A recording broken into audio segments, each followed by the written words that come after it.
예, 우리 예배로의 부름으로 2018년 6월 10일 예배 하나님께 드리도록 하겠습니다.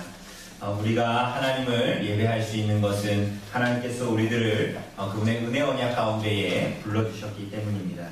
우리 시편 95편 6절에서 7절 말씀 선포할 때 아멘으로 화답하시면서 자리에서 일어나심으로 하나님께 드리는 예배를 시작하도록 하겠습니다. 오라 우리가 굽혀 경배하며 우리를 지으신 여호와 앞에 무릎을 꿇자. 그는 우리의 하나님이시요 우리는 그가 기르시는 백성이며 그의 손이 돌보시는 양이기 때문이라. 아멘. 기원입니다. 하나님께서 하나님의 부름 가운데 나온 하나님의 백성들에게 복 주시겠다라는 선언입니다. 요한일서 1장 3절 말씀 선포하도록 하겠습니다.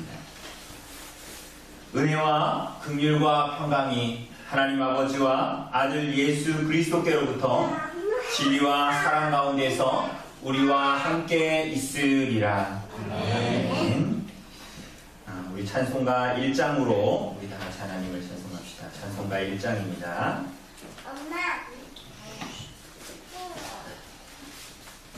찬송가 1장으로 우리 하나님 찬송합시다.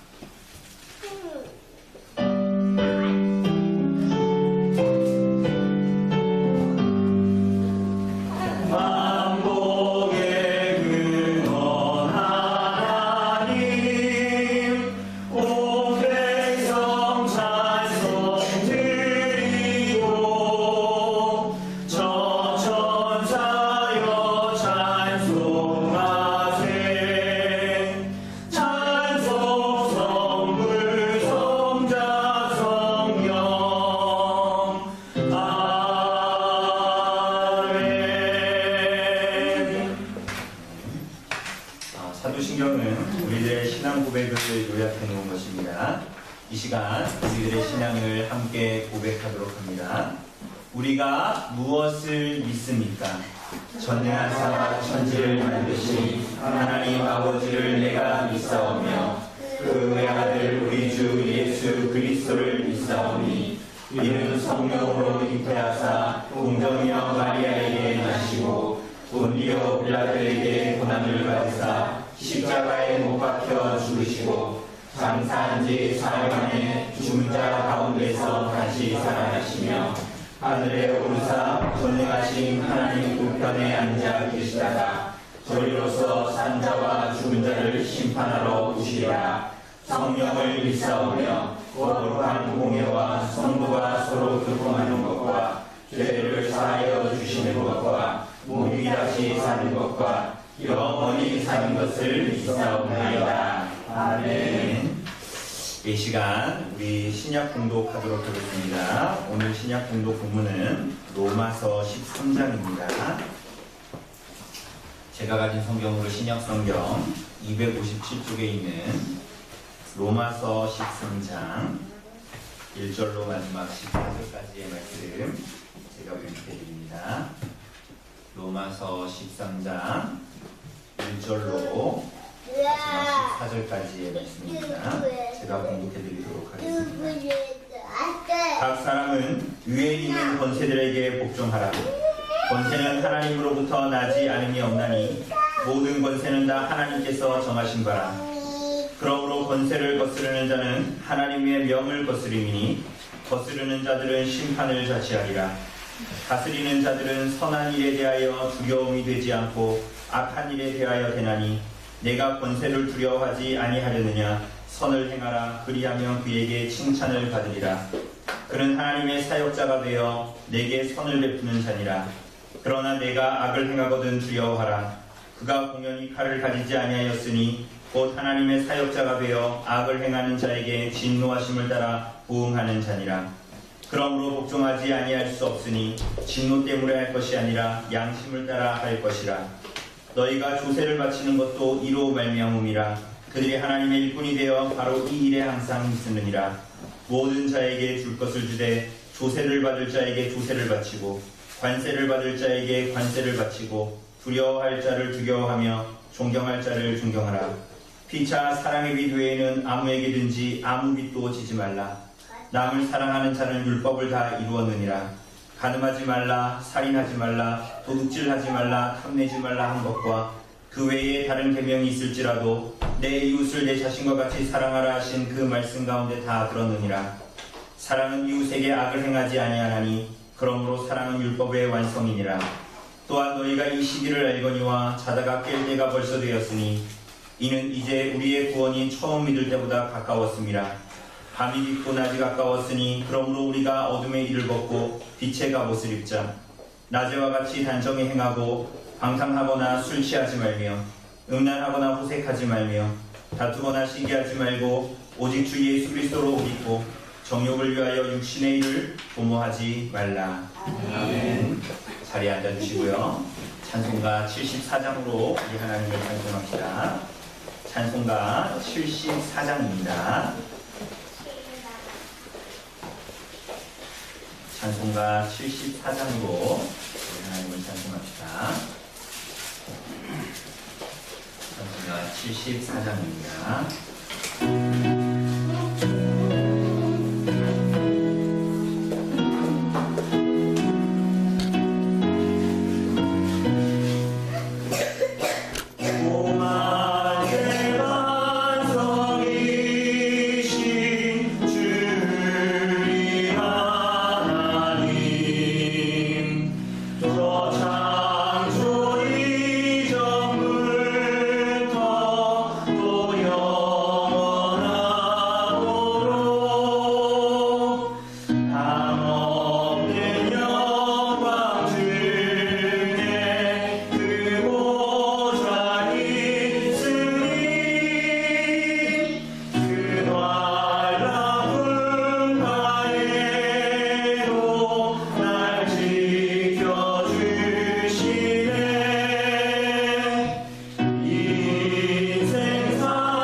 십계명 선포하도록 하겠습니다. 성경 구역에 있는 십계명 참조해 주시기를 바랍니다. 큰 글씨는 제가 있고 작은 글씨는 성도님들이 보시면 되겠습니다. 하나님이 이 모든 말씀으로 말씀하여 이르시되 나는 너를 애굽 땅 종되었던 집에서 인도하여 낸 내 하나님 여호와니라. 제1은 너는 나 외에는 다른 신들을 내게 두지 말라. 제2는 너를 위하여 새긴 우상을 만들지 말고 또 위로 하늘에 있는 것이나 아래로 땅에 있는 것이나 땅 아래 물속에 있는 것에 어떤 형상도 만들지 말며 그것들에게 절하지 말며 그것들을 섬기지 말라. 나의 하나님 여호와는 질투하는 하나님이시되 나를 위한 그의 죄를 갚되 아버지로부터 아들에게로 3세까지 이르노라. 나를 사랑하고 내 이름을 지키는 자에게는 천대까지 은혜를 베푸느니라. 제3은 너는 내 하나님 여호와의 이름을 망령되게 부르지 말라. 여호와는 그의 이름을 망령되게 부르는 자를 지적하라 하지 아니하니라. 제4는 안식일을 기억하여 거룩하게 지키라. 여세 보아니 기서하게 도를 하였으나 일곱째 날은 내 하나님 여호와의 안식일인즉 너나 내 아들이나 내 딸이나 내 딸이며 나의 자녀나 나의 자식이나 내 눈안에 먹는 그이라고 아무리도 할지니라. 이는 백성의 나 여호와가 하늘과 땅과 너와 그와 내 모든 것을 만들고 일곱째 날에 쉬었습니다. 그러므로 나 여호와가 안식일을 굳게 하여 그날을 거룩하게 하였느니라. 제5는 내 부모를 존경하라. 그리하면 내 하나님 여호와가 내게 근간에서 내 생명이 이르리라. 제6은 살인하지 말라. 제7은 간음하지 말라. 제8은 도둑질하지 말라. 제9는 내 이웃에 대하여 거짓 증거하지 말라. 제10은 내 이웃의 집을 탐내지 말라. 내 이웃의 아내나 그의 남편이나 그의 여종이나 그의 소나 그의 남편이나 둘은 내 이웃의 소유를 탐내지 말라. 이 시간 죄의 고백의 시간을 갖도록 하겠습니다. 이 십계명은 주님께서 신구약의 모든 교회 백성들에게 이 십계명을 주실 때에 이것을 지켜 구원을 이루라 라고 허락하여 주신 것이 아니라 구원받은 우리가 하나님의 백성답게 합당하게 하나님의 형상을 회복하는 그런 성도와 교회로서 이 계명에 순종하며 살아갈 것을 요구하시면서 이것을 우리에게 주신 것입니다. 그래서 이 계명에 따라 살아가는 우리들의 삶이 때로는 하나님 앞에 우리가 대가를 지불하고 수고를 지불하며 살아간다는 그러한 것이 아니라 하나님께 그 구원을 받은 하나님의 백성들이 그 즐거움으로 하나님께서 원하시는 것이 우리들의 삶의 목적이 되기 때문에 그것을 즐거워하며 이 계명에 순종하며 살아갈 것을 하나님께서 말씀하시고 우리에게 그래서 이 계명을 허락하여 주신 것입니다. 우리들이 이 계명에 비추어서 우리들의 지난 일주일의 삶을 하나님 앞에 돌아봅시다. 우리가 하나님 그분을 사랑하고 기뻐하는 것이 우리들의 목적이 되고 있는가, 그것 자체로 우리들의 삶의 목적이 되고 있는가를 돌아보고, 그렇지 못한 모습들이 있다면 우리가 그리스도의 대속의 은혜를 힘입어 나아가는 은혜를 달라고, 그리고 우리들 자신의 부패를 하나님 앞에 다시 한번 고백하고, 그래서 그런 우리들에게 하나님의 긍휼과 자비를 베풀어 주시도록 이 시간 죄의 고백의 시간을 갖도록 하겠습니다.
악인은 그의 길을, 불의한 자는 그의 생각을 고치고 여호와께로 돌아오라. 그리하면 그가 긍휼히 여기시리라. 우리 하나님께로 돌아오라. 그가 너그럽게 용서하시리라. 아멘. 우리 감사의 찬송 하나님께 드립시다. 시편 84편 1절에서 5절입니다. 우리가 가진 시편 찬송 64장에 있는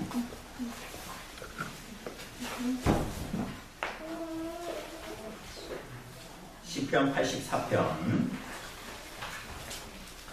84편 1절에서 5절입니다. 1절에서 5절. 우리가 가진 시편 찬송가 64장이 있습니다.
예배를 위하여서 조영식 집사님 기도 인도해 주시겠습니다.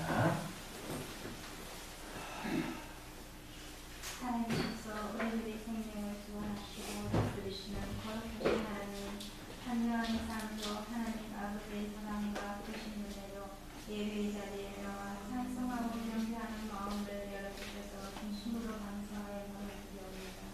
하지만 하나님, 우리들은 지난 한 주간의 삶을 돌아보며 세상의 참여과 당신으로 하나님의 말씀을 보고 하나님을 모욕하는 죄악된 모습의 삶을 고백하며 회개하며 용서를 구합니다. 하나님, 진정 그리스도의 은혜와 나의 백성인지 거듭난 자인지를 잘 깨달을 수 있게 이 시간 예배 가운데 성령하는 능력으로 하나님과 대화하고 회심하게 도와주시옵소서. 그리하여 예수 그리스도의 복음을 위해서 마음을 다하여 들듣고 꿈을 누리며 참된 믿음으로 선행하는 믿음으로 나아가게 하시고 다시 오실 예수 그리스도를 기다리는 소망으로 신실하신 하나님의 뜻과 의가 드러나는 엄별의 교회와 성도의 삶이 되기를 소망합니다. 하나님, 말씀을 선포하고 선가하시는 목사님, 명예과 강령을 붙들어 주시고 선고되어지는 한 말씀 한 말씀이 우리들의 영혼을 깨워 침체되어 있는 영혼이 느껴서 일어나는 성령이 충만하고 은혜가 넘치는 시간이 되어 항상 하나님 앞에 순전한 삶이 되게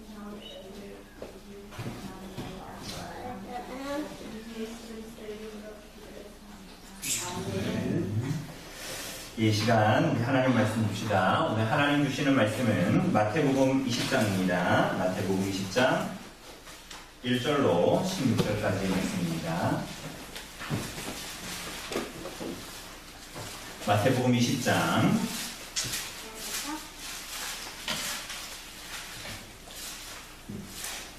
20장 1절로 16절까지의 말씀 제가 공독해 드리도록 하겠습니다.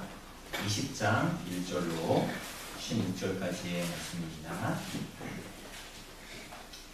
천국은 마치 품꾼을 얻어 포도원에 들여보내려고 이른 아침에 나간 집주인과 같으니 그가 하루 한 데나리온씩 품꾼들과 약속하여 포도원에 들여보내고 제3시에 나가보니 장터에 놀고 서 있는 사람들이 또 있는지라 그들에게 이르되 너희도 포도원에 들어가라 내가 너희에게 상당하게 주리라 하니 그들이 가고 제6시와 제9시에 또 나가 그와 같이 하고 제11시에도 나가보니 서 있는 사람들이 또 있는지라 이르되 너희는 어찌하여 종일토록 놀고 여기 서 있느냐 이르되 우리를 품꾼으로 쓰는 이가 없음이니이다 이르되 너희도 포도원에 들어가라 하니라 저물매 포도원 주인이 청지기에게 이르되 품꾼들을 불러 나중 온 자로부터 시작하여 먼저 온 자까지 삭슬 주라니 제11시에 온 자들이 와서 한 데나리온씩을 받거늘 먼저 온 자들이 와서 더 받을 줄 알았더니 그들도 한 데나리온씩 받은지라 받은 집주인을 원망하여 이르되 나중 온 이 사람들은 1시간밖에 일하지 아니하였거늘 그들을 종일 수고하며 더위를 견딘 우리와 같게 하였나이다. 주인이 그 중에 한 사람에게 대답하여 이르되 친구여 내가 네게 잘못한 것이 없노라. 내가 나와 한 데나리온의 약속을 하지 아니하였느냐. 내 것이나 가지고 가라. 나중 온 이 사람에게 너와 같이 주는 것이 내 뜻이니라. 내 것을 가지고 내 뜻대로 할 것이 아니냐. 내가 선함으로 내가 악하게 보느냐.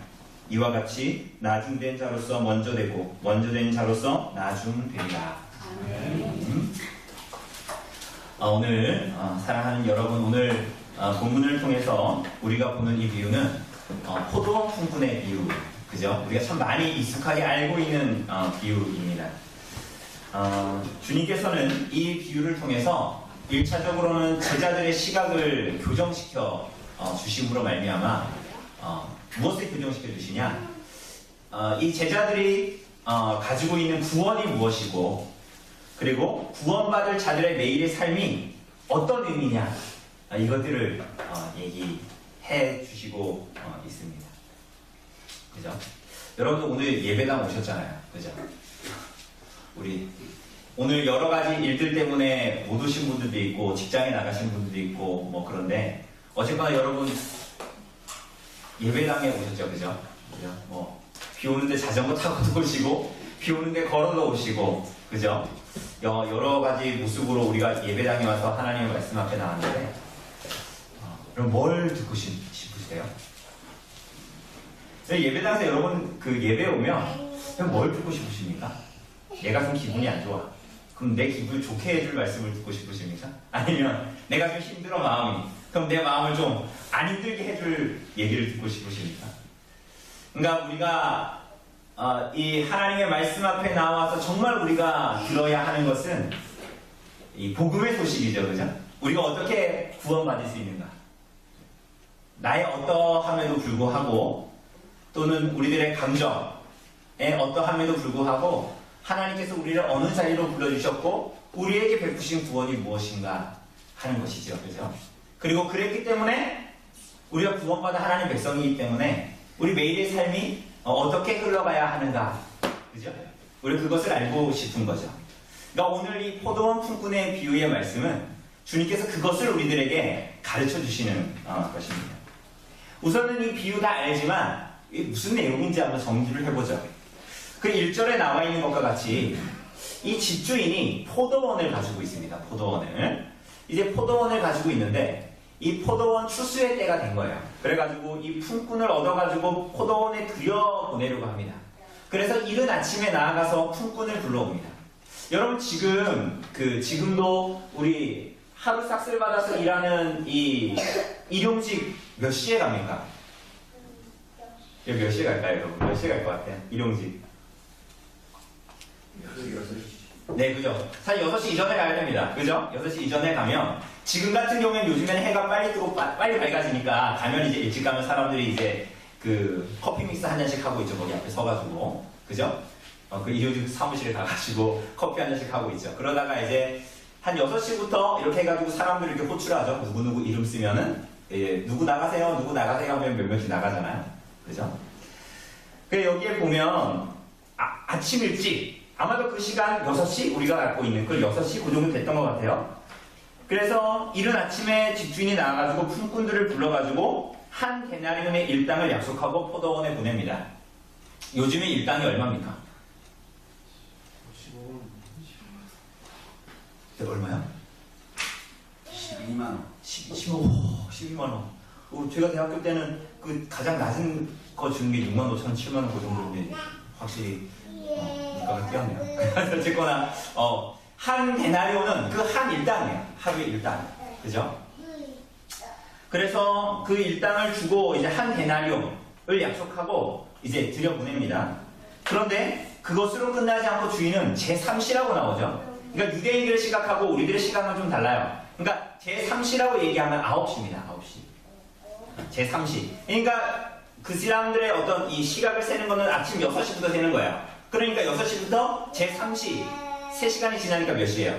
오전 9시가 되는 거겠죠. 그러니까 오전 9시에 또 나가니까 또 품꾼들이 있어가지고 또 불렀어요. 또 몇 시에 나갑니까? 제60이면 몇 시일까요? 요거 산수죠? 12시 정오에 나가니까 또 사람이 있어. 일반적으로 우리가 일용직 나가면 한 7시 반까지 못 나가면 못 나가는 거거든요. 그런데 막 12시에 나가니까 아직도 일을 못하고 있는 사람들이 있는 거예요. 그런데 심지어는 더 보니까 제9시 이건 몇 시입니까? 빨리 계산해 보세요. 제9시 몇 시예요? 3시에 가는데도 일 못하고 있는 사람 또 있었어. 여러분 더 나갑니다. 몇 시에? 6절에 보니까 제11시 11시는 몇 시예요? 5시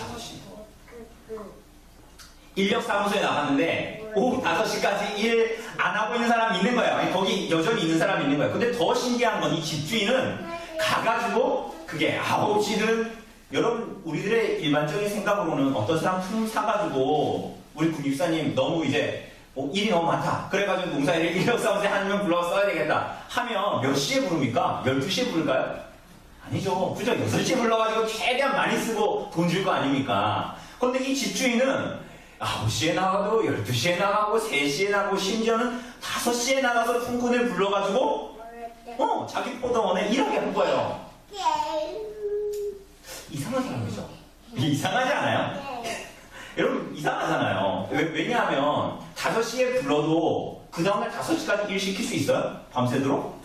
그렇게 못하잖아요. 특별히 야근이 밤에 일 시키겠다 이런 마음을 갖지 않는 한 일반적으로 유대인들은 6시면 일을 다 끝내거든요. 그래가지고 율법에도 보면 해 저물기 전에 삭슬 따주고 돌려보내라고 이렇게 말씀하셨어요. 그러니 유대인들은 당연히 6시면은 5시에 불러오면 5시에 일꾼들을 불러왔다고 합시다. 와가지고 옷 갈아입고 뭐 이런 일 하세요? 이렇게 지시하고 하다 보면 1시간 일 했을까요? 1시간 일 했을까요? 못했을까요? 오늘 제목이 포도원에서의 1시간이잖아요. 1시간 일 했을까요? 5시에 불러온 일꾼을 6시까지 일했다고 쳐도 옷 갈아입고 뭘 하다 보면 1시간 못했을 거란 말이죠. 근데 이 사람을 품꾼으로 불렀단 말입니다. 포도원 주인이. 그래서 8절에 보니까 날 저물었어요. 금방 저물어. 6시가 됐어요. 그래가지고 주인은 청지기를 시켜가지고 품꾼들을 불러 모읍니다. 그래서 어떤 사람부터 줘요? 나중에 온 사람부터 11시, 5시에 온 사람부터 불러가지고 품삯을 주기 시작합니다. 근데 얼마를 줍니까? 한 데나리온을 줘요. 그러니까 아까 12만 원이라면서요. 12만 원을 줬어요. 몇 시간 일한 사람한테? 1시간 일하는 사람한테 이게 미치는 장사죠. 그렇게 줬단 말입니다. 그러니까 뒤에서 이렇게 딱 삭스를 받으려고 기다리고 있던 6시부터 와서 일한 사람을 뭘 기대했을까요? 야, 1시간 일했으니까 한 데나리온이니까 나는 12시간 일했으니까 야, 이거 내가 땡 잡았네. 내가 오늘 참 운수 좋은 날이네. 12데나리온을 주겠구나. 이 정도 생각하겠죠? 그 12데나리온 받으면 야, 내가 한 2주는 일 안 해도 되겠다. 이런 생각을 했겠죠? 그런데 이 사람이 딱 앞에 가니 얼마를 받았습니까? 한 데나리온 받았어요. 이건 무슨 공평한데. 그 11절을 보면 그래서 이 품꾼은 어때요? 그 집주인, 포도원 주인을 원망해요. 야, 이럴 수가 있냐는 거예요. 그래가지고 그 이유도 꽤 합당해요. 12절에 보니까 어때요? 뭐라 그럽니까? 그 원망의 이유가 뭡니까? 야, 저 사람은 1시간밖에 일 안 했는데 한 데나리온 줬는데 내가 당신 포도원에서 12시간을 수고하며 더위를 참으며 일했는데 나한테 어떻게 한 데나리온밖에 안 주냐는 거예요. 이런 말이 돼요, 안 돼요? 아니, 말이 돼요, 안 돼요, 이게? 여러분, 말이 됩니까, 안 됩니까? 여러분들한테 그렇게 했다고 해보세요. 여러분, 이기년 집사님이 어디 가서 일을 했는데 5시에 들어가면 6시간 1시간 일하고 12만원 받았단 말이에요. 근데 저는 12시간 새벽 6시부터 와가지고 딱 일했는데 이기년 집사님 뒤에서 나도 돈 받아야지. 야, 제 이기년 집사님 1시간 일하고 12만원 받았으니까 나도 얼마나 받을까? 이렇게 한번 딱 기다리고 있는데 나한테 얼마 준 거예요?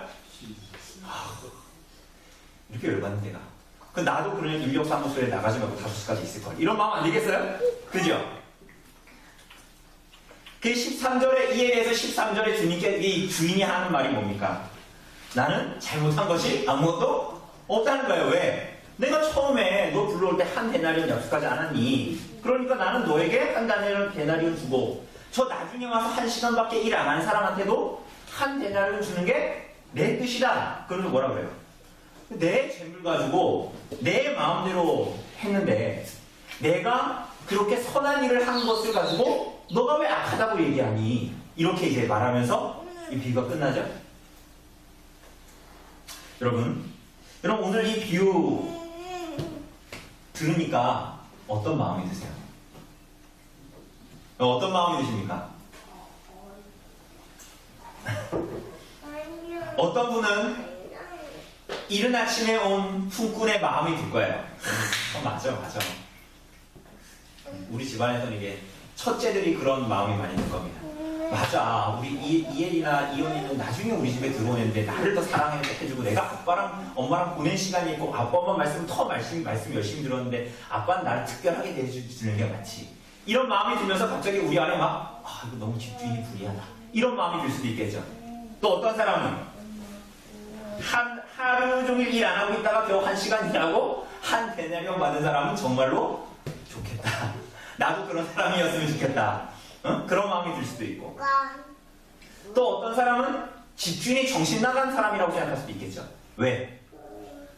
야, 저 사람이 참 돈 아까운 줄 모르는 사람이다. 1시간밖에 일 안 했는데 저 사람한테 12만 원이나 주다니. 그죠? 이 비유가 무슨 말씀일까요? 이제 그러니까 하나님의 나라는 불공평한 나라라는 걸까요?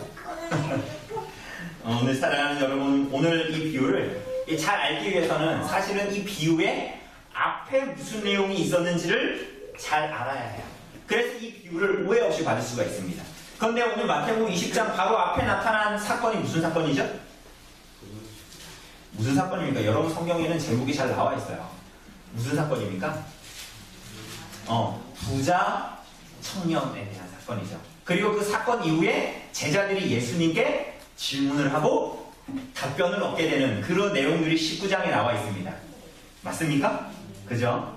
그리고 거기에 이어서 부자 청년의 사건, 거기에 이어서 20장 오늘 이 포도원 품꾼의 비유를 예수님께서 제자들에게 말씀하시고 있는 것입니다.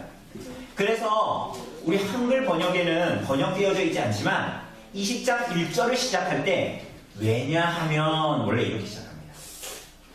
왜냐하면 이렇게 시작해요. 그러니까 앞에 부자 청년의 사건과 뒤에 포도원 품꾼의 비유가 하나로 이어져 있다는 것이죠.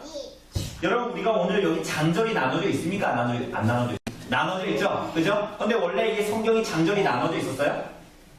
이거 우리가 보기 편하게 하려고 후대의 장과 절을 나눠놓은 겁니다. 그죠?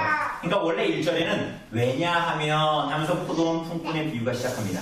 심지어는 오늘 보니까 20장 1절 바로 앞에 19장 30절 나오죠. 그죠? 뭐라 써져 있습니까? 그러나 먼저 된 자로서 나중되고 나중 자로서 먼저 된 자가 많다. 그런데 이 말씀이 어디에도 나와 있어요?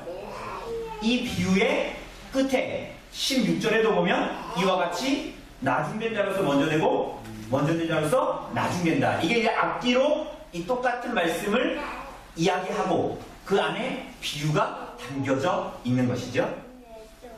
그러니 오늘 본문은 오늘 이 비유의 말씀은 앞에 사건에 대한 사건을 바르게 이해하기 위한 이해의 확장. 그래서 이 비유를 예수님께서 드신 거다라는 것을 우리는 알 수가 있습니다. 그렇기 때문에 오늘 우리가 보는 것은 본의 아니게 비유보다는 비유 앞에 있는 그 사건에 대해서 우리가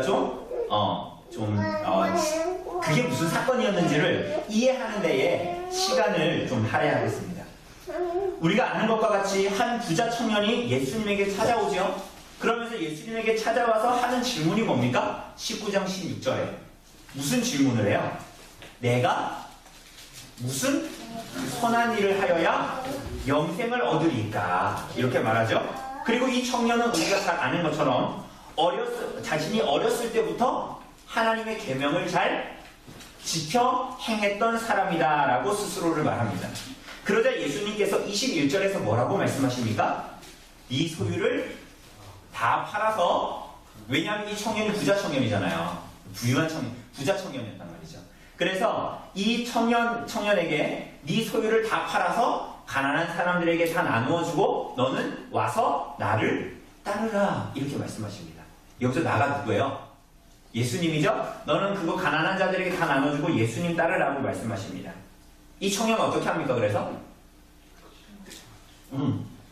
돈이 많아서 재물이 많은 거로 근심하며 집으로 돌아갑니다. 예수님을 따르지 않고.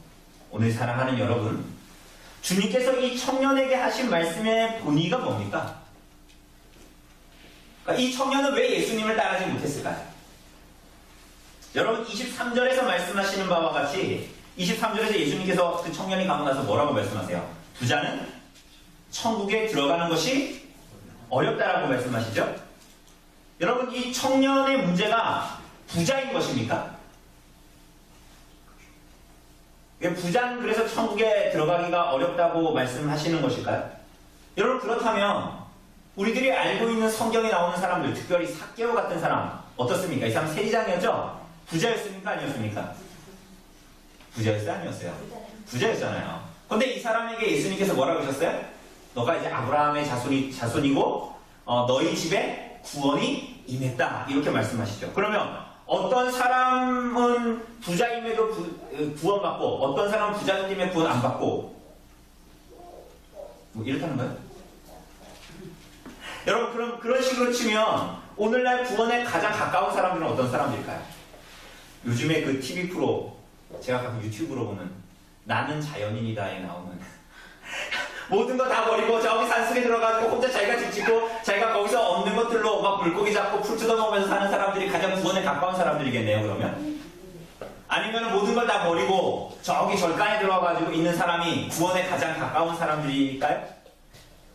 그렇지 않죠. 그러니까 이 주님께서 하신 부자는 천국에 들어가지 못한다는 이 말씀은 예수님께서 그 이후에 그 전에 하신 말씀, 청년에게 하신 말씀, 네 가진 것을 다 팔아 가난한 자들에게 주고 너는 나를 좇으라 라는 이 말씀과 연하여져 있어요. 여러분, 오늘 날씨가 좀 습기가 많고 같이 모여 있어서 조금 졸리겠지만 여기에서 좀 촉각을 곤두세우고 잘 들으셔야 됩니다. 부자는 청년에 들어가지 못한다라는 이 말씀은 네 가진 거 다 팔아가지고 가난한 자들에게 주고 나를 따르라는 말씀과 잇대어져 있어요. 그걸 잘 알아야 부자에게 하신, 이 청년에게 하신 말씀을 이해할 수가 있단 말이죠. 예수님께서 그 말씀을 청년에게 하신 이유는 그 청년이 말하고 주장했던 내가 어렸을 때부터 계명을 지켰다라는 그 의가 완전하지 않고 부족한 것이요, 실상은 그 청년은 하나님의 계명을 지키며 온전하게 지켜 행할 아무런 능력이 없다라는 것을 말하는 거예요. 그러니까 이 청년은 실상은 부자고 하나님의 계명을 잘 지켜 겉으로 봤을 때는 경건하고 부유한 사람인 것처럼, 영적으로도 부유한 사람인 것처럼 보이지만 그의 실상은 영적인 가난한 가운데 있는 사람이다라는 것을 말하는 거예요. 여러분, 그렇다면 이 청년이 정말 버리지 못했던 게 뭘까요? 돈일까요? 돈? 여러분, 이 청년은 그가 물론 돈을 버리지 못했어요. 그런데 이 청년이 정말 소유하고 있었던 것, 하나님께 돌아가지 못하고 예수님을 따르지 못했던 것은 비단 재물이요, 비단 그가 가지고 있던 지위뿐만이 아니었어요. 그것은 일부분이었어요. 그럼 본질적으로 그가 버리지 못했던 것은 뭡니까? 아이러니하게도 그가 예수님에게 돌이키고 예수님을 따르지 못하게 했던 것은 그가 지금까지 쌓아왔던 경건이에요. 이게 참 아이러니하죠? 그가 예수님을 따르지 못했던 것은 그가 어렸을 때부터 계명을 지켜 따라왔다고 하나님을 따라왔다고 얘기하는 나름 자기가 쌓아온 선행과 의로움이었단 말이죠. 이상하죠? 선행과 의로움은 좋은 것인데 그가 지금까지 쌓아온 어려서부터 쌓아온 선행, 선함, 그렇게 선하게 살아온 것, 그가 그래서 하나님 앞에 내어놓을 수 있는 그 의가 오히려 예수님을 따르지 못하게 했어요.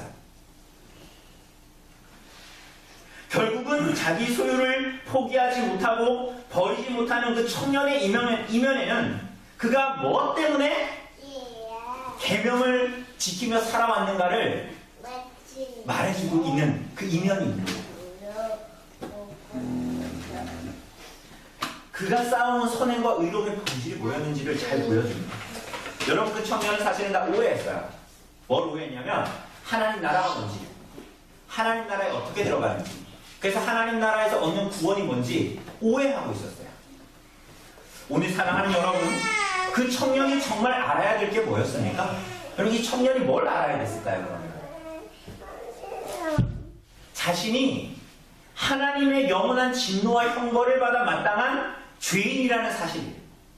그래서 자신은 계명을 지킬 수 없을 뿐만이 아니라 그 계명 앞에 설 때마다 자신이 죄인일 뿐임이 너무나 명확하게 드러나는 사실 때문에 두려워했어야 했죠. 사실은 어떤 면에서 생각해보면 그래서 예수님 앞에 왔는지도 모르겠어요. 자신이 나름 한다고 하면서 하나님의 계명을 지켰는데 채워지지 않는 뭔가 영적인 갈증과 갈팡 때문에 예수님 앞에 와서 영생을 어떻게 하면 얻을 수 있는지 물어봤을지도 사실은 모르겠어요. 그러나 이러한 자에게 영생의 길이 열려 있었어요. 사실은 그 길이 누구였어요? 예수님이었죠.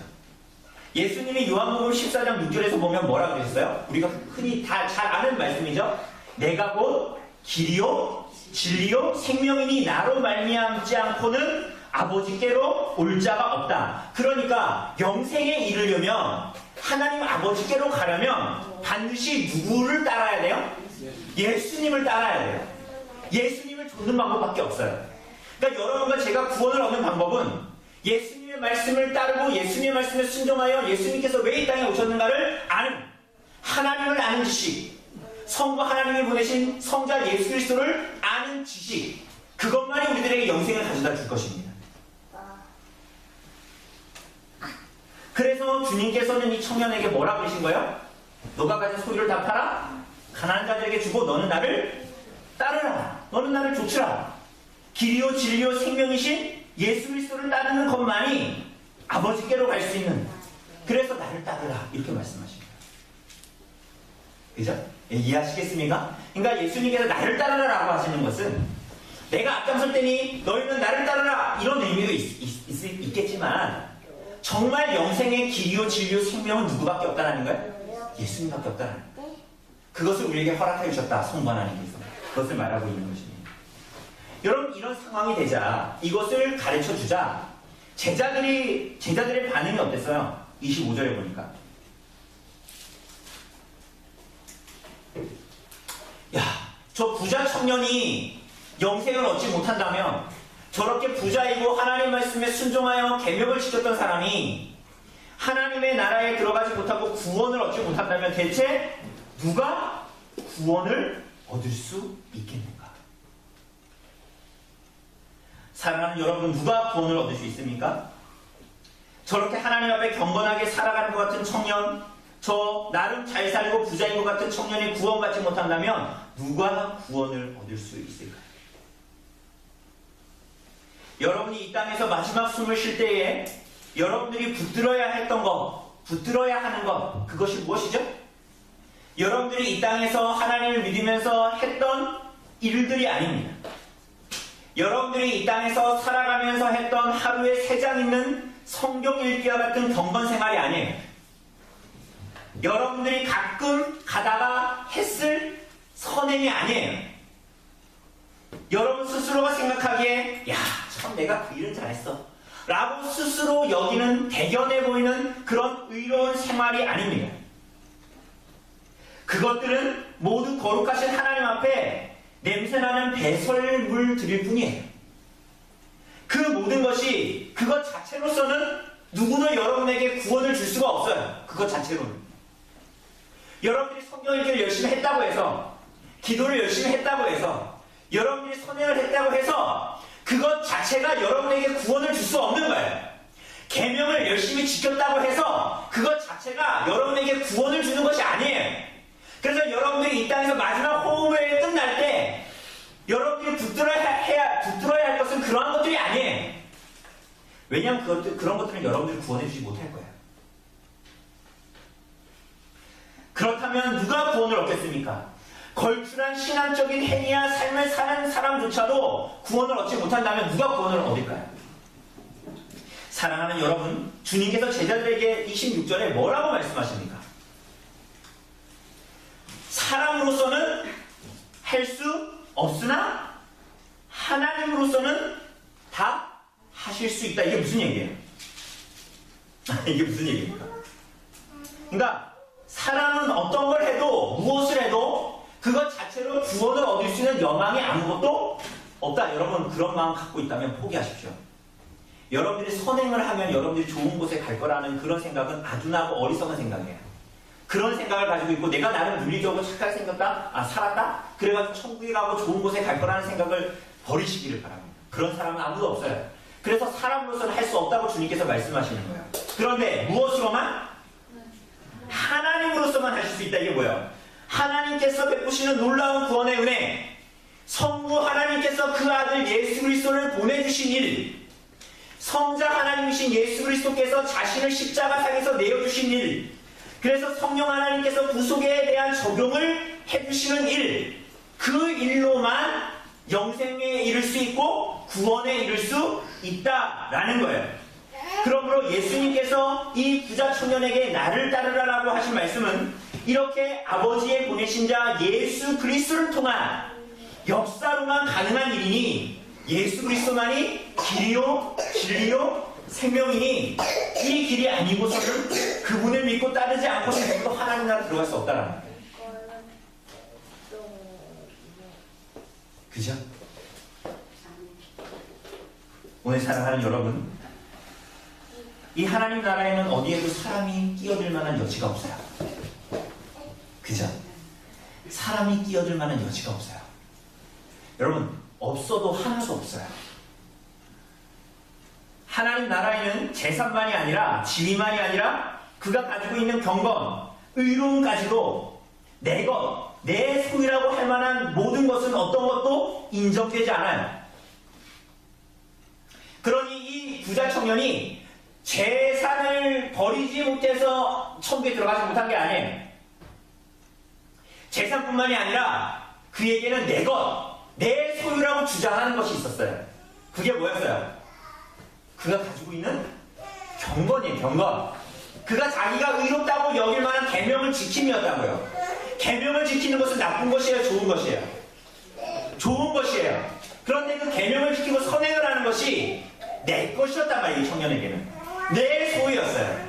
내가 그렇게 해서 천국에 들어간다고 생각했던 거예요. 그 공로와 선행을 베풀면 내가 천국에 들어간다고 생각했던 거예요. 이걸 다르게 얘기하자면 자기 자신을 부정하고 부인하지 않는 자는 누구도 천국에 들어갈 수 없다라는 거예요. 다시 한번 말씀드립니다. 자기 자신을 부인하지 않는 자는 누구도 천국에 들어가지 못해요. 하나님의 나라는 처음부터 마지막까지 하나님의 은혜로만 들어가는 나라예요. 내 것과 내 소유라고 주장하는 것이 그게 외면적인 것이든 내면적인 것이든 내가 좀 괜찮은 사람이야, 내가 좀 선행을 베푸는 사람이야, 내가 저 사람보다 나은 사람이야 라고 마음먹는 사람은 누구도 하나님의 나라에 합당하지 않아요. 여러분 반드시 기억하셔야 됩니다. 누구도 그런 사람은 하나님의 나라에 들어갈 수가 없어요.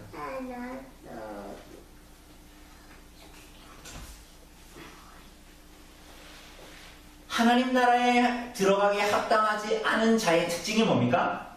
부자 청년과 같은 삶을 살아갑니다. 어떤 삶입니까? 여러분, 이 청년은 하나님의 계명에 순종하며 살아가는 게 자기가 이 땅에서 치러야 할 희생과 대가라고 생각했어요. 다시 한 번 말씀드립니다. 계명에 순종하고 하나님 말씀에 순종하며 살아가는 것이 하나님 나라에 들어가는 수단과 방법이라고 생각했어요. 그러나 오늘 사랑하는 여러분, 진정으로 예수 그리스도를 믿음으로 구원받은 모든 백성들은 누구도 그렇게 생각하지 않아요. 여러분, 계명에 우리가 읽었지만 이 십계명에 순종하며 살아가는 것이 여러분들 예수님 믿어가지고 여러분 하나님 나라 천국에 들어가기 위해서 희생하고 수고하는 것입니까? 여러분, 그러한 사람은 누구도 천국에 들어갈 수 없다고 성경은 말하고 있는 거예요. 여러분이 계명에 따라 하나님 백성답게 살아가는 것이 여러분들 하나님 나라에 들어가는 수단과 방법이라고 성경은 어디에도 얘기하고 있지 않아요. 근데 부자 청년은 그렇게 생각했던 거예요. 그래서 그게 내 것이라고 생각해요. 내가 선행하고 살아가는 것이 내 것이야. 마치 천주교인들이 내가 선행을 베풀고 내가 착하게 살아가는 것이 내 공로를 쌓아가지고 그 하나님 나라의 그 의를 나에게 적립하는 것처럼 그렇게 생각하는 것 같이 생각했단 말이에요, 부자 청년. 근데 그런 사람은 누구도 천국 가지 못한다고 성경은 얘기합니다. 여러분, 오히려 하나님을 진실하게 믿는 사람들은 계명에 순종해서 살아가는 것이 뭐라고 생각합니까? 여러분, 우리가 완전히 순종하지 못했지만 이번 일주일 동안 하나님의 말씀에 순종하고 계명에 순종하여 살려고 노력했죠. 그죠? 근데 왜 그렇게 살아갑니까? 하나님의 말씀에 계명에 따라 살아가는 것이 성도의 삶의 목적인 거예요. 목적. 그게 수단이나 방법이 아니라 이미 거듭난 존재들에게는 그렇게 살아가는 것이 목적 자체예요. 그러니까 그렇게 살아가가지고 내가 뭔가를 얻겠다라는 게 아니라 그렇게 살아가는 것이 거듭난 사람들의 그 자체가 목적이에요. 그 자체가 기쁨이에요.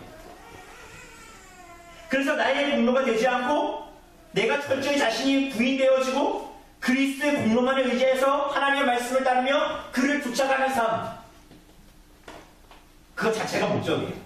그래서 그게 뭐예요? 성경은 그것을 영생이라고 말하죠. 오늘 여러분과 제가 영생을 살아가고 있다고 말하는 거예요. 영생? 나 영생 안 살아가고 있는데? 영생은 죽어서 천국 가서 영생을 얻는 거 아닌가? 아니요. 영생이 뭡니까? 유일하신 하나님과 그분의 신자 예수 그리스도를 아는 것이라고 했죠. 그게 영생이에요. 오늘 그분 때문에 그렇게 거듭난 자들이 하나님의 말씀을 따라가 살아가는 것이 뭐예요? 이미 영생의 삶을 살아가고 있는 것입니다. 이미 시작한 거예요. 그렇기 때문에 영생을 살아가는 사람들이 하나님 말씀을 살아가가지고 하나님 말씀에 순종하여 살아가지고 영생을 얻겠다라는 말이 안 되는 거잖아요. 그것 자체가. 그렇지 않습니까? 그것 자체가 목적인 거예요. 하나님 자체가 목적이에요. 하나님 따라 살아가는 것 자체가 목적이란 말이죠. 오늘 사랑하는 여러분, 오해해서는 안 됩니다. 오늘 오후에도 보겠지만 우리는 거듭난 사람들도 때로는 오해해요. 뭘 오해해요? 내 안에 아르미니우스주의적인 생각이 내 안에 있다 라는 것을 우린 자꾸만 거듭거듭 생각하게 됩니다. 뭐예요? 자꾸 뭔가를 해서 자격과 조건으로 하나님께로부터 무언가를 받아 챙기려고 하는 마음이 우리 안에 있는 거예요. 자꾸만. 그래서 29절과 같은 말씀을 보면 오해합니다. 29절에서 뭐라고 나와 있습니까? 한번 같이 읽어보죠. 시작.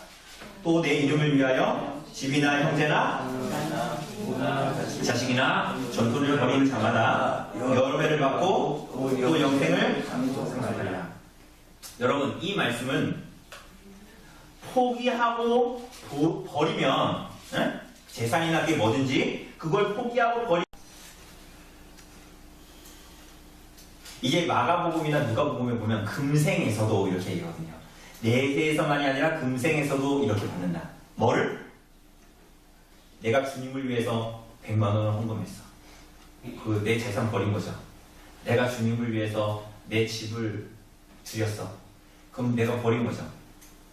그죠? 그럼 그런 사람들은 여러 배를 이 땅에서 받는다는 말입니까?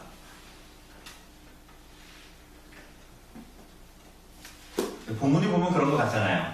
그죠? 그런데 이 말씀은 여러 배를 받는다라는 것은 내가 100만 원을 헌금하면 여러 배를 받는다. 그럼 투자죠, 일종의. 그렇지 않습니까? 내가 100만 원 투자를 또 여러 배 받는다는 거 아니에요. 그 기독교 신앙은 투자가 아니죠? 그죠? 그러니까 이 여러 배를 받는다라는 의미는 그것보다 훨씬 더 귀하고 풍성한 것을 얻게 된다라는 말이에요. 좀 실망스럽습니까? 내가 헌금한 거 여러 배를 받고 싶었는데 그것들보다 그게 부모건, 그게 자녀건, 그게 재산이건, 그게 전토이건 아무 상관없이 그것들보다 훨씬 더 귀하고 풍성한 것을 얻게 된다는 거예요. 그게 뭡니까? 영생이에요. 28절에서 말하는 대로 예수 그리스도께서 얻으실 영광에 참여하게 되는 것입니다. 그죠? 28절에서 뭐라 그럽니까? 예수께서 이르시되 내가 진실로 너희에게 이르노니 세상이 새롭게 되어 인자가 자기 영광의 보좌에 앉을 때 이렇게 얘기하죠. 그러니까 이 번역은 약간 전제를 깔고 번역했기 때문에 이렇게 번역하는 거예요. 그래서 이 본문을 읽으면 세상이 새롭게 되어라고 얘기하니까 언제인 것 같아요? 예수님께서 다시 오시고 그리고 나서 뭐 이런 일이 벌어진다 이렇게 얘기하는 것 같죠? 그런데 이 번역을 세상이 새롭게 되어라기보다는 중생함으로 새로 태어남으로 이루어지는 그 무엇을 얘기하는 것입니다. 그죠? 그러니까 예수 그리스도를 믿고 따르는 삶, 중생하여 거듭난 삶, 예수 그리스도의 완전한 의를 붙들고 그래서 성령이 기뻐하시는 뜻을 따라 살아가는 생을 이 땅에서 시작하게 되고 그렇게 그리스도의 통치에 이미 참여한 자, 나중에 세상이 새롭게 되어 그 그리스도의 통치에 참여하는 자가 아니라 오늘 중생하여 거듭난 자들이 그리스도의 통치 안에 들어가 그리스도와 함께 통치하는 교회에 속한 자로 이 땅을 살아가게 된다. 그것을 얘기하고 있는 것입니다. 여러 배로 받게 됩니다, 여러분. 그죠? 주를 따르면서 버린 것들의 여러 배를 여러분들을 받게 돼요. 어떻게 여러 배를 받게 됩니까? 여러분들이 예수 그리스도를 믿어 하나님을 믿어 집에서 쫓겨날지라도 하나님 아버지의 집에서 영원한 집을 얻게 되죠. 부모로부터 버림을 받아도 우리의 영원하시고 참되신 아버지 하나님을 우리들의 참된 아버지로 모시게 됩니다. 여러분이 하나님을 믿어 형제와 자매들이 내게서 등을 돌리고 미워할지라도 그리스도의 피로 말미암는 참된 형제들과 하나된 교제를 누리게 됩니다. 자녀들이 복음으로 말미암아 나를 버려도 복음으로 낳은 영적인 자녀들이 나에게 있게 되고 주님 때문에 내가 버린 집과 전토와는 비교가 안 되는 영원한 하나님의 나라의 삶의 토대를 우리는 얻게 되는 거예요.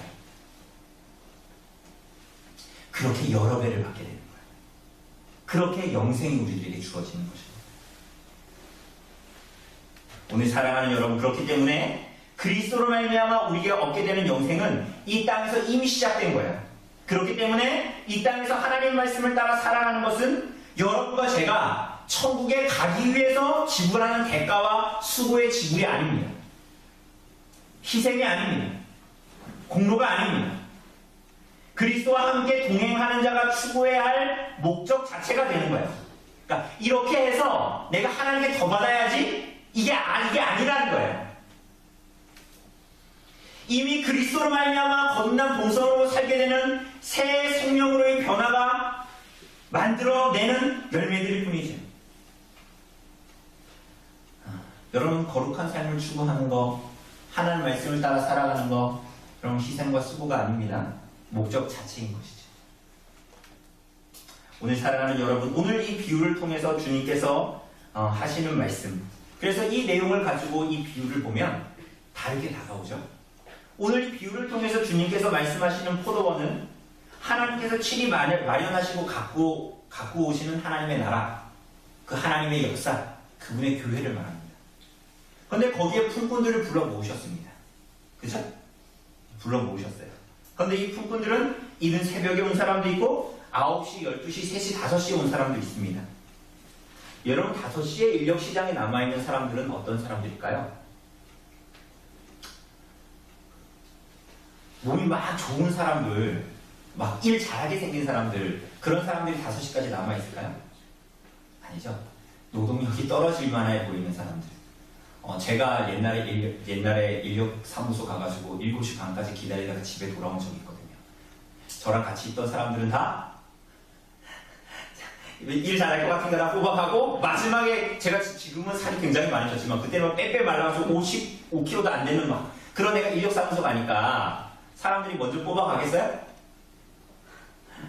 마지막까지 기다리다가 7시 반까지 기다리다가 결국은 집에 돌아갔는데 오늘 5시까지 기다린 사람들이 바로 이런 사람들이겠죠. 7절에 보니까 아무도 우리를 품꾼으로 쓰는 사람이 없다고 말하지 않습니까? 그런데 이 주인은 이 품꾼을 자신의 포도원에 들여보내고 있어요. 이 사람은 쓰임을 받기에 턱없이 부족한 사람임에도 불구하고 포도원에 들어간 것 자체가 은혜인 것이죠. 공로로 들어갔습니까? 희생으로 들어갔습니까? 이 사람이 포도원에 들어가서 일할 때 나의 공로와 나의 인생 때문에 포도원에 들어가려고 애썼습니까? 그렇게 했어요? 아니잖아요. 그런데 그 후에 품삯을 계산할 때 보니까 그들보다 먼저 포도원에 들어갔던 자들은 11절에 보는 바와 같이 이 사람과 다르게 원망하지요. 12절에 보면 자신들은 하루 종일 수고하며 더위를 견디며 뭐 했다고 얘기해요? 뭐 했다고 얘기해요? 수고하고 견디며 뭐 했다고 얘기합니까?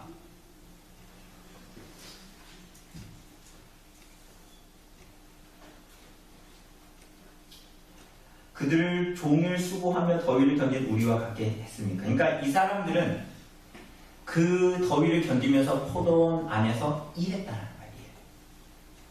그런데 오늘 본문을 보면 일했다는 말이 없거든요. 포도원에 두려고 했다라고.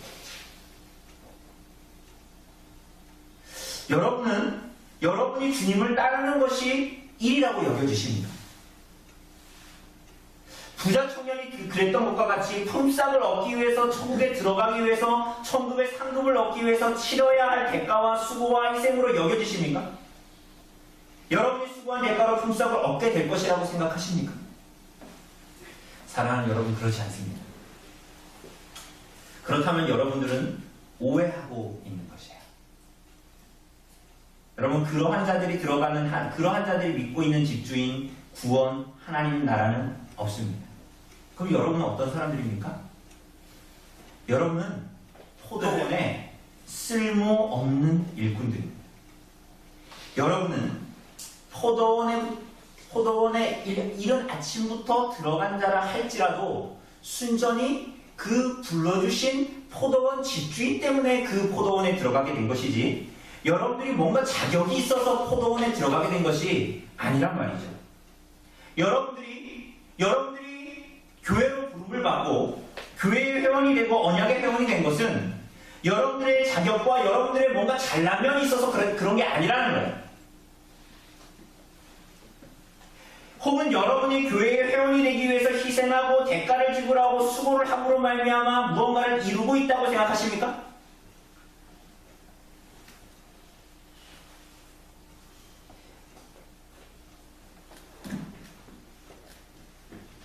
그것이 외면적으로는 하나님을 섬기고 하나님의 백성들을 섬기는 모습인데 그것이 여러분의 실상에서는 수단과 방법일 뿐입니까? 그렇다면 여러분은 예수님을 따르고 있는 사람들이 아니에요. 여러분들이 교회에서 무슨 직임을 맡고 무슨 일을 하건 간에 여러분 그것이 여러분들의 무언가를 위한 수단이요 방법으로 그것들을 하고 있다면 여러분들은 예수님을 바르게 따르고 있는 것이 아니에요. 여러분들은 합당치 않은 사람들이거든요. 여러분과 저는 포도원에 있기에 합당치 않은 사람들입니다. 여러분이 아니더라도 포도원에 들어갈 만한 인재들은 많습니다. 인간적인 눈으로 보자면. 그리고 포도원이 그런 곳이잖아요. 여러분 자신을 보세요.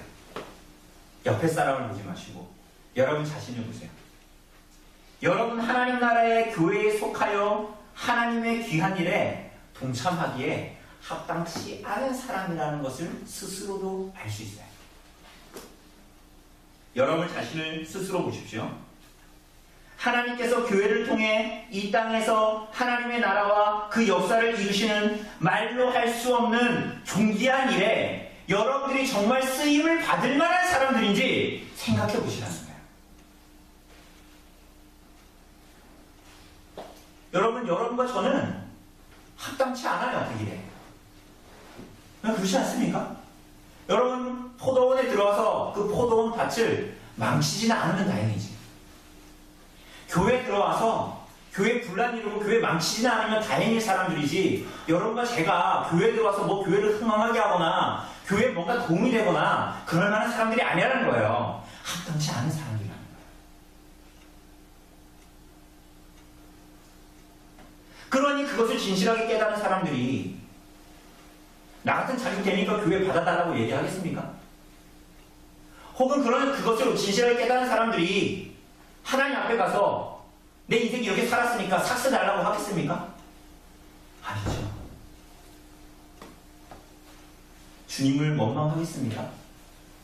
어줍지 않은 공로를 내세우겠어요? 그래서 고린도전서 1장 26절은 이렇게 얘기합니다. 형제들아, 너희를 부르심을 보라. 육체를 따라 지혜로운 자가 많지 아니하며 능한 자가 많지 아니하며 문벌 좋은 자가 많지 아니하더라. 그러나 하나님께서 세상에 미련한 것들을 택하사 지혜 있는 자들을 부끄럽게 하려 하시고 세상에 약한 것들을 택하사 강한 것들을 부끄럽게 하려 하시니 하나님께서 세상에 천한 것들과 멸시받는 것들과 없는 것들을 택하사 있는 것들을 패하려 하시나니 이는 아무 육체도 하나님 앞에서 자랑하지 못하게 하십니다. 그러니까 여러분과 저를 뭐라고 정의하고 있습니까? 성경은 미련한 자,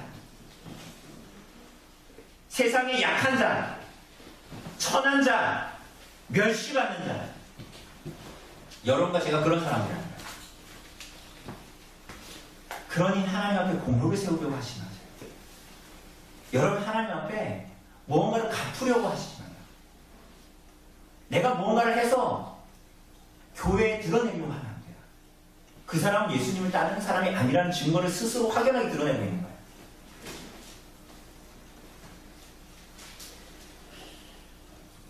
초두에 말씀드렸습니다. 이른 아침에 포도원에 들어간 사람도 그의 어떠함 때문에 포도원에 들어가게 된 것이 아니라 부르시는 집주인으로 말미암아 들어가게 된 것입니다. 오늘 본문은 특이하게도 그가 포도원에 들어가서 일했다라고 말하지 않아요. 들여보냈다라고 얘기합니다. 왜 그렇게 얘기했을까요? 천국은 그가 일해서 들어가는 곳이 아니에요. 잠깐 조건에 갖추어서 들어가는 것이 아니란 말을 하고 있는 거예요. 우리는 언젠가 예수 그리스도의 제 이름으로 말미암아서 하나님께서 온 세상을 심판하실 때 여러분 놀라운 광경을 보게 될 거예요. 여러분과 저는 정말 놀라운 광경을 보게 될 것입니다. 그게 뭡니까? 나중에 나중된 것 같은 사람들, 그렇게 약하고 천대했던 사람들이 하나님 앞에 먼저 부름받는 것을 보게 될 거예요. 여러분 반드시 보게 됩니다. 왜 그래요? 예수님께서 그렇게 말씀하시고 있잖아요. 스스로를 경성하고 돌아보라는 거예요. 그래서 5시에 내눈에 보기에 저 사람은 나보다 덜한 사람인데, 저 사람은 5시에 들어오는 사람인데 같은 사람이 먼저 주님으로부터 부름을 받을 거야.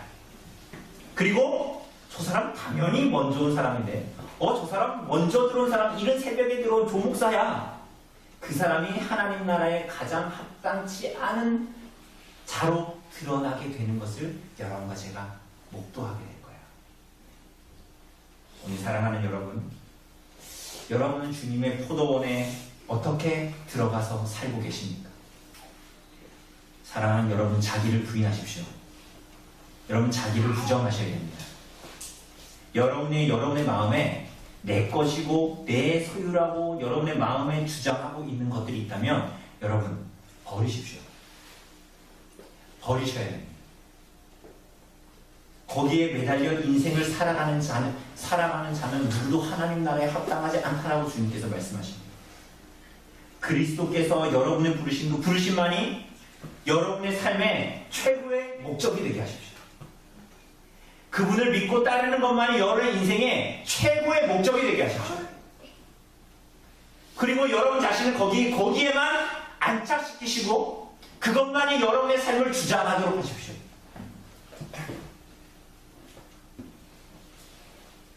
우리는 일하기 위해서 부름받은 것이 아니라 포도원에 받아들여지기 위해서 부름받았다는 것을 기억하십시오. 일하시는 분은 하나님이시고 우리는 그분의 은혜로 포도원에 들여보냄을 받은 사람들이에요.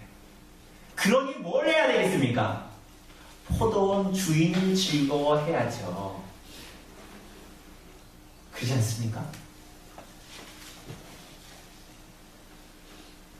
5시에 부름받아 들어가서 이 사람이 한 데나리온 받은 사람이 한 데나리온 때문에 일 안 하고 받은 한 데나리온 때문에 즐거워했을까요?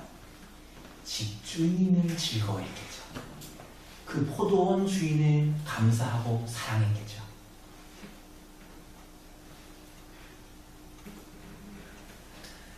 오늘 사랑하는 여러분, 여러분과 저같이 무자격한 자들을 하나님 나라를 세워가시는 귀한 일에 참여케 하시는 자체로 은혜로 감사드리는 삶을 사시기를 간절히 바랍니다. 그리고 여러분에게 주어진 포도원에서의 이 1시간, 이 1시간밖에 안 되는 여러분의 인생, 모든 것을 다 해도 부족할 이 1시간밖에 안 되는 여러분의 인생을 하나님께 드리기를 아쉬워하지 마세요. 다시 못 올 시간입니다. 지나고 나서 내가 왜 그렇게 살았을까를 후회할 시간이 오늘 여러분과 저에게 주어진 인생이고 포도원에서의 1시간이에요. 그래서 그 시간 동안 그리스도와 그분의 말씀을 사랑하고 순종하기를 기뻐하십시오.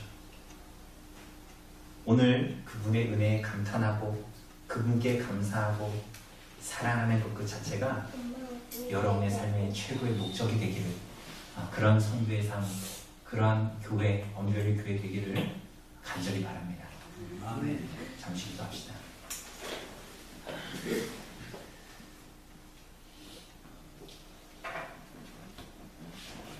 하나님,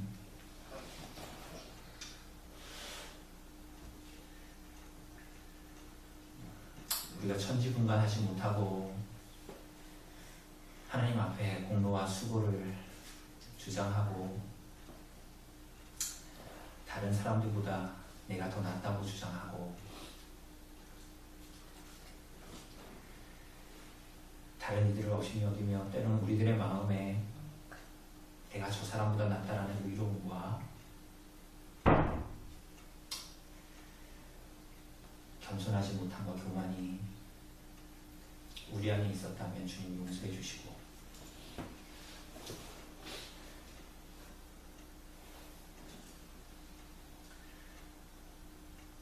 우리들을 포도원에 불러주신 주님을 정말 사랑하고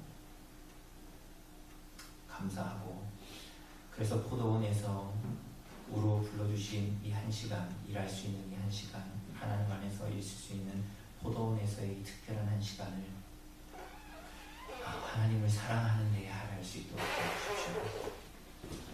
하나님의 말씀을 더 사랑하고 순종하는 일에 우리들의 모든 것을 다 드려도 아깝지 않은 시간을 보낼 수 있도록 주님께서 인도하여 주시고 역사하여 주시옵소서. 그래서 오직 주님만이 내 것이고 내 소유가 되는, 다른 모든 것은 우리들의 인생에서 배설물과 같이 여기고 주님만이 우리들의 인생의 최고의 목적이 되는, 주님만이 우리들의 소유가 되는 귀한 인생 되어질 수 있도록 주님 우리 성도들의 심령을 붙들어주시고 성령의 경건의 능력으로 붙들어주시기를 간절히 원합니다. 이 모든 말씀 우리 예수 그리스도의 이름으로 기도드립니다.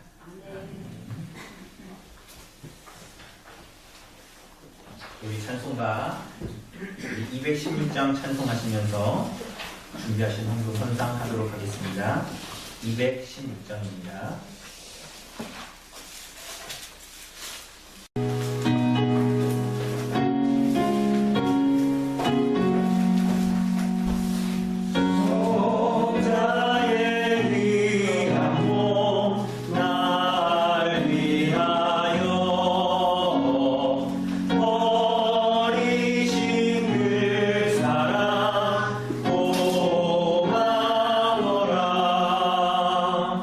내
하나님, 우리들의 인생을 하나님께 드리고 또 고백하며 하나님께서 우리에게 주신 모든 것들 가운데 구별하여 주님께 드리며 나아가게 하여 주시니 주님 감사를 드립니다. 은혜로 우리들의 삶을 하나님 앞에 산 제사로 드릴 수 있는 은혜를 더하여 주시고 하나님의 말씀을 따라 살아가는 것이 그 자체가 목적이 되게 하시고 기쁨이 되게 하시고 하나님을 사랑하는 것이 될 수 있도록 인도하여 주시옵소서.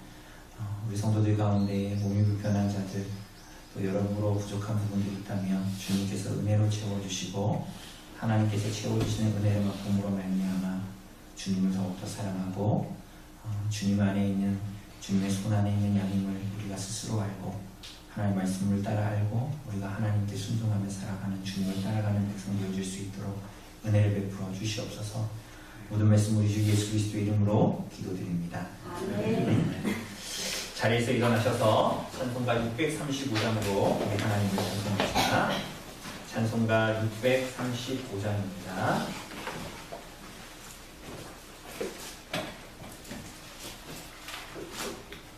찬송가 635장 같이 찬송합시다.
강복선언하겠습니다. 주 예수 그리스도의 은혜와 하나님의 사랑과 성령의 교통하심이 너희 무리와 함께 있을지어다. 아멘.